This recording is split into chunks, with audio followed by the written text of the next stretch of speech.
Selamat datang di Alur Donghua. Kali ini Mimin akan cerita novel The Crown, Emperor of Eternity. Sebelum mendengarkan, jangan lupa subscribe, like, komen, dan share ya, biar Mimin tambah semangat. Selamat mendengarkan. Melanjutkan episode sebelumnya, orang-orang yang hadir pun semuanya terkejut. Mengapa tetua ketujuh istana dewa dan iblis tidak bergerak sedikit pun? Sebaliknya, dia tampak sangat ramah. Bos, apa maksud tetua ketujuh ini? Pria kurus itu bertanya dengan suara rendah. Mendengar ini, pemuda kurcaci di depan perlahan menggelengkan kepalanya dan berkata, "Aku tidak yakin. Ayo kita pergi ke festival surgawi dulu." Setelah selesai berbicara, dia berbalik dan berjalan menuju puncak gunung. Setelah itu, pria berpakaian hitam dan lainnya segera mengikutinya. "Ayah, mengapa ayah membiarkan anak itu pergi?" Fang Heng berkata sambil menggertakkan giginya saat dia melihat punggung Cuku Wangseng dan kelompoknya saat mereka pergi. Penatua ketujuh meliriknya dan berkata dengan suara rendah, "Lebih baik kamu bersikap baik dulu. Jangan membuat masalah selama kurun waktu ini." "Ayah," Fang Heng berkata dengan enggan. Penatua ketujuh memiliki ekspresi acuh tak acuh, dan cahaya dingin tampak melintas di matanya. "Jangan khawatir. Ayahmu bukanlah orang yang mudah memanfaatkannya. Aku akan mengembalikan semua hutang yang harus dia bayar." Terdengar suara dingin. Dia melambaikan lengan bajunya. Cahaya menyilaukan keluar, dan kedua sosok itu menghilang pada saat yang bersama. Saat Fang Heng dan putranya pergi, kerumunan yang berkumpul di sana berangsur-angsur bubar, dan fokus semua orang sekali lagi beralih ke pengorbanan surgawi yang sangat dinantikan. Menurut rumor, setelah pengorbanan surgawi, kuburan para dewa dan iblis akan dibuka. Dan ini alasan sebenarnya mengapa orang-orang kuat dari semua pihak berkumpul di sini. Banyak sekali orang yang mendambakan kuburan yang hanya ada dalam legenda ini, berharap untuk menemukan harta karun di sana dan naik ke puncak hanya dalam satu langkah. Namun, mereka juga tahu dalam hati mereka bahwa meskipun ada banyak harta karun dan banyak peluang di pemakaman dewa dan iblis, namun hal itu juga sangat berbahaya dan pembunuhan ada di mana-mana. Namun demikian, tak seorang pun rela melepaskan kesempatan sekali dalam satu abad ini. Dan semua orang rela berbondong-bondong mendatangi pemakaman legendaris itu, bagaikan ngengat yang mengejar api. Apa yang disebut kematian manusia demi uang akan dibuktikan sepenuhnya setelah pemakaman dewa dan iblis dibuka. Di puncak gunung dewa dan iblis, Cuku Wangseng berdiri di atas sebuah alun-alun yang besar, yang tampak tidak berujung, dengan ekspresi yang sangat rumit di wajahnya. Dia perlahan mengepalkan telapak tangannya, dan seluruh tubuhnya dimulai sedikit bergetar, memperlihatkan kegelisahan di dalam dirinya. Ratusan tahun kemudian barulah dia menginjakkan kaki di sini lagi. Emosi yang dirasakannya saat itu campur aduk. Emosi yang kuat menyerbu pikirannya, membuat darahnya mendidih. "Aku kembali," Cuku Wangseng berbisik pelan. Dia mengangkat kepalanya dan melihat ke satu sisi alun-alun. Pandangannya seakan menembus pegunungan, dan tampaklah sebuah istana besar yang terletak jauh di dalam pegunungan. Seluruh istana itu terlihat hitam pekat, bagaikan tinta, bagaikan seekor binatang buas purba yang merangkak, samar-samar memancarkan aura mengerikan yang membuat seluruh gunung dewa dan iblis bergetar. Bagaimana kabar teman-teman lama itu? Cuku Wangseng sedikit mengangkat sudut mulutnya, tetapi matanya memancarkan cahaya tajam seperti pisau. Ratusan tahun telah mengikis kebencian itu hingga ke tulang-tulangnya. Meski berdiri di sini saat ini, dia tidak mampu menahan kebencian dalam hatinya. Tunggu saja. Kita tidak akan lama lagi bertemu. Dia tersenyum lembut. Ekspresinya kembali tenang dan dia berjalan menuju satu tempat di alun-alun. Pada saat ini, lebih dari 1 juta orang dari berbagai pihak telah berkumpul di alun-alun. Aura yang kuat naik ke langit dan terus berkumpul di atas alun-alun, seakan-akan membentuk gunung tak terlihat dan menekan langit. Di era yang makmur seperti ini, hanya istana dewa dan iblis yang memiliki daya tarik seperti itu. Dahoshi melihat sekeliling dengan kagum. Pemandangan megah seperti itu jauh lebih megah daripada pertemuan alkimia yang diadakan di istana Danhuo mereka. Apa itu? Mata Dahoshi tiba-tiba tertuju pada bagian tengah alun-alun, di mana terdapat sebuah bangunan aneh. Ekspresi Chu Guangsheng langsung berubah. Dia menoleh saat mendengar suara itu. Wajahnya langsung berubah. Itu adalah kubah berbentuk aneh yang terbuat dari bahan yang tidak diketahui, memancarkan cahaya aneh kemana-mana. Yang paling menarik perhatiannya adalah parasit batu berwarna hitam yang berdiri di atas panggung bundar. Seluruh parasit batu itu terbentuk bulat dan halus, seolah telah dipoles selama bertahun-tahun. Tak terlihat tepi atau sudutnya. Dan pada bagian atas lempengan batu itu terdapat satu zat yang berbentuk bulat. Setelah dia mati lebih dekat, ternyata itu adalah bola kristal yang diukir dari kristal. Namun, bola mata ini tampak tidak memiliki pupil dan seluruhnya transparan, sehingga terlihat sangat berbeda. Altar surgawi. Emosi Chu Guangsheng langsung berfluktuasi untuk waktu yang lama sebelum dia menekan gelombang di hatinya. Altar surgawi. Liu Fei dan yang lainnya langsung melemparkan pandangan penasaran. Chu Guangsheng mengangguk dan berkata, benda ini adalah altar yang digunakan oleh istana dewa dan iblis untuk menyembah langit. Konon, katanya benda ini berasal dari 9 surga. Berasal dari 9 surga. Mendengar kata-kata itu, semua orang langsung terkejut. 9 surga itu adalah tempat yang hanya ada dalam legenda. Secara tegas, 9 surga bukanlah langit yang sebenarnya, tetapi wilayah kekuasaan yang lebih unggul dari 10 bumi. Di dalamnya ada banyak praktisi kuat sebanyak bintang. Bahkan kekuatan biasa pun cukup untuk menghancurkan tanah suci, yang merupakan tanah pertama dari 10 negeri.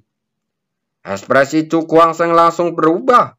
Suatu hari nanti, dia akan menerobos batasan 10 bumi dan memasuki 9 surga yang legendaris.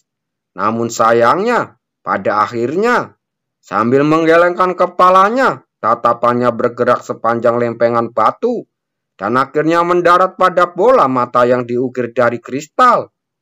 Ini seharusnya menjadi mata yang melihat langit, katanya lembut. Sang peramal, Liu Fei dan yang lainnya tampak makin bingung. Benda apa sebenarnya ini? Chu Guangsheng tersenyum. Item ini adalah dasar bagi istana dewa dan iblis untuk mengadakan pengorbanan surgawi. Ini adalah salah satu item inti yang digunakan untuk menarik 9 surga, lalu membuka makam dewa dan iblis. Mendengar ini, Liu Fei dan yang lainnya langsung terkejut. Benda ini sebenarnya dapat menarik 9 surga. Mata Chu Guangsheng langsung berkedip saat dia menatap mata yang melihat segalanya. Cahaya aneh langsung berkedip-kedip di matanya. Dia tampaknya bisa merasakan beberapa fluktuasi aneh yang keluar dari tubuhnya. Dan fluktuasi ini berasal dari menara dewa dan iblis. Dengan keempat menara berkumpul bersama, mata surga terbuka. Dan para dewa dan iblis pun muncul. Hati Chu Guangsheng langsung tergerak. Dan cahaya tajam melintas di matanya. Pada saat itu, 3 menara dewa dan iblis lainnya juga akan terungkap. Dan pemakaman dewa dan iblis yang tersembunyi di ruang mandiri juga akan benar-benar terungkap. Dia menarik nafas dalam-dalam dan menekan emosi yang bergejolak dalam hatinya. Selama perjalanan ke pemakaman dewa dan iblis ini, ia harus memperoleh seni bela diri yang menantang surga. Dan melalui ini, mungkin dia bisa sekali lagi melepaskan diri dari batasan 10 bumi dan menginjakkan kaki di tanah legendaris 9 surga. Tepat saat pikirannya bimbang, aura yang kuat tiba-tiba menyelimutinya. Kemudian sinar cahaya memancar dari jauh dan terus-menerus jatuh ke alun-alun. Mereka datang. Cukuangseng mengepalkan telapak tangannya dan berkata lembut. Aura yang sangat kuat menyelimuti alun-alun, menyebabkan semua orang langsung berubah. Melihat ke sana, ada ratusan sosok jatuh dari langit dan mendarat di alun-alun satu demi satu di ruang terbuka di depan. Orang-orang dari 9 dinasti. Ketika wajah orang-orang itu terlihat jelas, terdengar seruan yang tak terhitung jumlahnya, dan seluruh tempat menjadi gempar. Di benua para dewa dan iblis ini, selain istana dewa dan iblis, 9 dinasti ini adalah yang paling kuat dan mendominasi. Terdengar seruan di mana-mana, dan Cukuangseng mengangkat kepala, ekspresinya langsung berubah. Di tengah kerumunan, seorang pria berjubah emas berdiri dengan tangan di belakang punggungnya. Banyak sekali praktisi kuat yang berkumpul di sekelilingnya, dan auranya kuat terpancar darinya. Kaisar dinasti Jinyan, Jin Yanmi. Liu Fei berkata dengan lembut. Tidak lama setelah mereka menginjakan kaki di benua dewa dan iblis, dia sudah mendengar banyak berita tentang 9 dinasti. Jadi dia bisa mengenali identitas pria berjubah emas itu. Mendengar ini, Cukuangseng menyipitkan matanya sedikit. Apakah orang ini kaisar dinasti Jian? Dikatakan bahwa meskipun 9 dinasti tersebut memiliki kedudukan yang sama, dinasti Jinyan sedikit lebih unggul dari 8 dinasti lainnya. Alasan untuk semua ini adalah karena kaisar dinasti Jinyan, Jin Yanmin. Konon orang ini pernah dikepung oleh 7 praktisi Rana Yingyang yang secara bersamaan dan berada dalam bahaya. Tetapi hasil akhirnya melampaui harapan semua orang. Jin Yanmi bertarung melawan 7 dengan kekuatannya sendiri, dan akhirnya bisa membunuh 3 dari mereka, dan melukai 5 orang lainnya dengan parah, menyebabkan gelombang besar di seluruh benua dewa dan iblis. Setelah pertempuran ini, Jin Yanmi menjadi terkenal dalam semalam, melampaui kaisar dari 8 dinasti lainnya. Orang ini seharusnya menjadi putra mahkota dinasti Jinyan, Jianxi. Cukuangseng mengalihkan pandangannya dari Jin Yanmi, lalu menatap seorang pria muda berpakaian emas di sebelahnya. Pria ini berpakaian biasa saja dan tidak menonjol di antara para pangeran dari 9 dinasti. Tetapi bedanya adalah orang ini mempunyai tingkah laku yang luar biasa, bagaikan seorang kaisar sejati, yang membuat orang-orang merasa terkesan padanya. Sementara dia memperhatikan Jianxi tampaknya merasakan sesuatu. Dia mengalihkan pandangannya ke sana dengan senyum tipis di wajahnya. Mata Cukuangseng langsung berkedip. Dia tidak berniat berkomunikasi dengannya dan mengalihkan pandangannya ke 8 dinasti lainnya. Dinasti Gurun, dinasti Sufeng, dinasti Gajah Suci.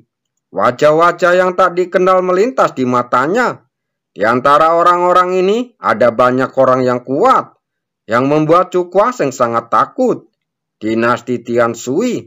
Tatapan mata Cukuangseng akhirnya jatuh pada wajah yang dikenalnya, yaitu pangeran ketiga dari dinasti Tian Sui, Yunantian. Kita bertemu lagi, katanya sambil tersenyum tipis. Saat Yunantian menyadari tatapannya pada saat pertama, segera berbalik dengan wajah muram, dan ekspresinya sangat muram. Dasar bajingan kecil, beraninya kau muncul di sini. Suara itu bercampur dengan niat membunuh yang tak tersamarkan, bergema perlahan-lahan di alun-alun. 9 dinasti telah menjadi pusat perhatian, dan konfrontasi antara keduanya segera menarik perhatian yang tak terhitung jumlahnya. Itu orangnya.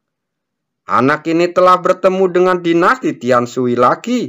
Hehehe, ini akan menjadi pertunjukan yang bagus kali ini. Tidak mungkin. Tempat ini adalah tempat di mana pengorbanan surgawi diadakan. Dinasti Tian Shui tidak akan berani macam-macam. Yunan Tian mendengar diskusi itu lalu menoleh dengan ekspresi muram. Dia membungkuk kepada seorang pria setengah baya yang kekar. Yang mulia Kaisar, anak itu adalah orang yang menyakiti yang mulia putra mahkota. Mendengar ini, lelaki kekar itu perlahan mengangkat kepalanya, lalu menatap ke arah Chu Guangsheng. Matanya tampak berfluktuasi pada saat ini, lalu dia kembali tenang. Kamu seharusnya tidak berada di sini, karena kamu telah menyakiti Han Yan, katanya mengancam. Suaranya bagaikan lonceng besar, bergema dan menggertakkan hati semua orang. Chu Guangsheng mengangkat kepalanya lalu menatap matanya. Tatapan mata orang itu tampak tenang, tetapi tatapannya mengandung daya penindasan yang luar biasa kuat. Cukup untuk membuat praktisi Rana Ying yang biasa terengah-engah. Sepertinya tangan dinasti Tian Shui-mu tidak dapat mencapai di sini, katanya dengan ringan. Begitu kata-kata ini diucapkan, suasana di tempat membeku sesaat, dan banyak sekali orang yang tampak terkejut. Anak ini sungguh berani. Dia bisa begitu kejam menghadapi kaisar dinasti Tian Shui. Apakah orang itu yang mencungkir balikan dinasti Tian Shui dan menyakiti Yun Han Yan? Jin Yanmi melirik ke sini dan berbicara. Mendengar ini, Jianxi mengangguk, lalu menatap Chu Guangsheng dengan tatapan aneh. Orang ini memberinya perasaan bahwa dia bahkan lebih berbahaya daripada pangeran dari 8 dinasti lainnya. Lawan yang bagus. Jika ada kesempatan, saya ingin bertarung dengannya, katanya sambil tersenyum tipis. Jin Yanmi juga ikut tersenyum, lalu memejamkan mata sedikit. Baginya, ini hanya perkelahian antara junior. Apa yang lebih dikhawatirkan adalah pengorbanan surgawi yang akan segera dimulai. Di tengah diskusi semua pihak, ekspresi Kaisar Tian Shui tetap tenang, tetapi pada saat ini dia menjadi semakin muram. Kesombongan bocah itu berada di luar dugaannya. Kaisar ini ingin mengingatkanmu bahwa sebagai seorang junior, kamu tidak boleh terlalu banyak pamer, katanya dengan acuh tak acuh. Chu Guangsheng tersenyum tipis lalu menjawabnya, kamu tidak perlu khawatir tentangku. Kaisar Tian Shui yang ekspresinya muram, dia mendengus dingin dan tidak mengatakan apa-apa lagi. Pengorbanan surgawi akan segera dimulai. Jadi tidaklah pantas baginya untuk memberi anak itu pelajaran pada saat ini. Chu Guangsheng perlahan menarik kembali pandangannya dan mengesampingkan masalah itu untuk sementara waktu. Bagaimanapun, sekarang bukan saatnya untuk membalas dendam. Saat kedua belah pihak berhenti berkelahi, suasana di tempat menjadi lebih aneh. Setiap orang memiliki firasat samar bahwa badai akan segera datang. Pada saat ini, banyak tokoh datang dari jauh, lalu mendarat di sisi kiri 9 dinasti. Pada saat yang sama, aura yang kuat tidak lebih lemah dari 9 dinasti diam-diam menyelimuti alun-alun. Orang-orang dari wilayah Donghuang, wilayah laut, wilayah jiwa gelap, dan tanah suci ada di sini. Mata Chu Guangsheng berfokus, dan dia melihat ke atas. Di sisi kanan, dia melihat beberapa sosok yang dikenalnya, Liu Tianming dan pria berbaju kuning dan yang lainnya. Melihat tatapannya, Liu Tianming menghindarinya dan tidak berani menatap wajahnya. Jelas bahwa pertempuran sebelumnya telah menimbulkan rasa takut dalam hatinya. Chu Guangsheng hanya tersenyum tipis. Dia mengalihkan pandangannya. Di samping Liu Tianming dan yang lainnya, ada sekelompok wanita berpakaian biru. Orang-orang ini seharusnya berasal dari wilayah laut. Dia bergumam pelan. Konon, di wilayah laut itu tidak ada kaum lelaki, dan semua makhluk hidup berjenis kelamin perempuan. Mata Cukuangseng langsung berkedip-kedip. Tatapannya terus bergerak, akhirnya tertuju pada kelompok pria berbaju hitam, dan hatinya pun langsung tergerak. Entah kenapa, menara dewa dan iblis di tubuhnya bergetar saat ini. Terima kasih.